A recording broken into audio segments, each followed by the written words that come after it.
జీవితంలో అందరికీ బాధలు ఉంటాయి, అందరికీ కష్టాలు ఉంటాయి. కొంతమంది చూపించుకుంటారు, ఇంకొంతమంది ఫేస్లో ఎక్స్ప్రెస్ చేయలేరు. కానీ మనుషులకి చెప్పరు, కానీ దేవునికి చెప్పుకుంటారు.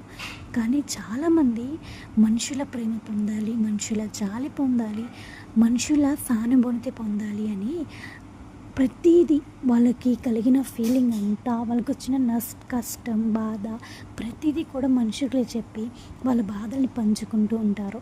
ఓకే, మేబీ మనుషులకు పంచుకుంటే మన బాధ తగ్గుతుంది అని ఫీల్ అవుతారు, కానీ మనం ఎదుటోళ్ళ ముందు తక్కువ అయిపోతామని ఆలోచించరు.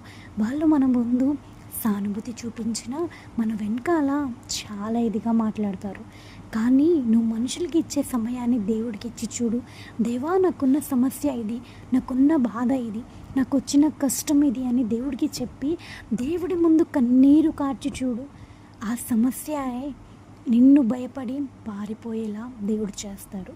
నువ్వు సమస్యకు భయపడడం కాదు, సమస్య నిన్ను చూసి భయపడి పారిపోయేలా చేయగల సమర్థుడు మన దేవుడు. ఇప్పుడు వరకు మనుషులకి చెప్పి నీ టైంని వేస్ట్ చేసావేమో. సోదరి సోదరుడా, ఇప్పటికైనా తెలుసుకో, దేవుడి ప్రేమను తెలుసుకొని నీకున్న ప్రతి బాధను దేవుడికి చెప్పు. దేవుడికి చెప్పి నీ బాధని దేవుడు అర్థం చేసుకుంటారు. నీ బాధ నుండి దేవుడు నీకు విడుదలనిస్తారు. కానీ ముందుగా నువ్వు చేసిన తప్పులు ఒప్పుకో. నువ్వు తెలుసు తెలియక చేసిన పాపాలను ఒప్పుకొని దేవునికి క్షమించమని అడుగు, ప్రాయశ్చిత్తపడు. దేవుడే నీకు సహాయం చేస్తారు. దేవుడు నిన్ను దీవించునుగాక. ఆమేన్.